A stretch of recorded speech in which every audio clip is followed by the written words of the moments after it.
बच्चों next question जो दिया हुआ है वो डायग्राम बेस्ड है। यहाँ देखिए डायग्राम बेस्ड न्यूमेरिकल क्वेश्चन है ये, इसमें भी आपको तुल्य धारिता निकालनी है, ठीक है ना। तो किस तरीके से ये सॉल्व होगा, फटाफट इसको कर लेते हैं। 2 माइक्रोकूलम, सबसे पहले हम इसका नाम दे देते हैं। ये हो जाएगा आपके पास C1, ये हो जाएगा C2 और ये हो जाएगा C3, ठीक है ना। आप चित्र में देख सकते हो कि सबसे पहले देखिए क्या, पहले हम इसे सॉल्व कर लेते हैं। नीचे आप चित्र में देख सकते हो कि C2 और C3 आपस में किसमें है, श्रेणी क्रम में है, ठीक है ना। यदि इसकी तुल्य धारिता, यहां पर यदि आप तुल्य धारिता निकाल देते हो तो ये हो जाएगी C डैश, ठीक है ना। या इसकी तुल्य धारिता आप कुछ और नाम दे सकते हो, इसे C4 दे सकते हो तुल्य धारिता को, ठीक है ना। या C डैश दे दो, वो ज्यादा ठीक रहेगा, C डैश। इन दोनों के बीच की तुल्य धारिता हम यहाँ पे निकाल लेते हैं। आपको दिखाई दे रहा है डायग्राम में कि C2 C3 आपस में किसमें है, श्रेणी क्रम में। C2 व C3 किसमें है, श्रेणी क्रम में।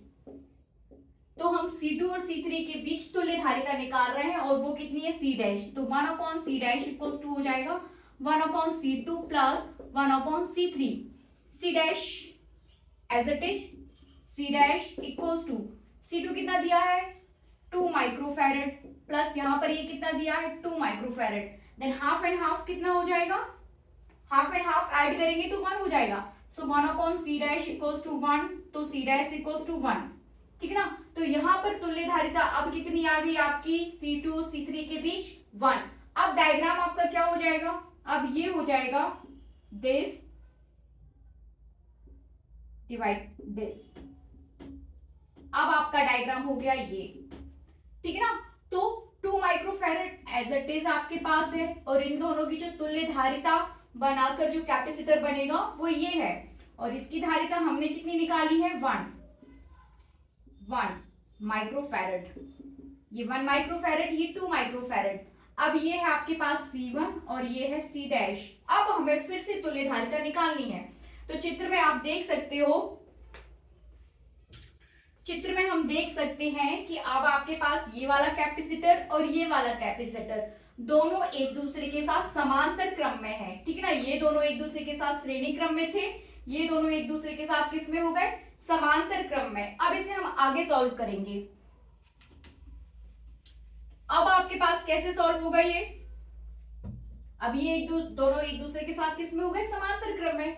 अब आप यहाँ पर C निकालोगे, देन C समांतर क्रम के लिए टोटल जो कैपेसिटेंस होता है वो C equals to C1 plus C dash, C1 plus C dash. C1 कितना है 2 और C डैश कितना है 1, ऐड कर दीजिए दोनों को, ये हो जाएगा 3 माइक्रोफैरेड।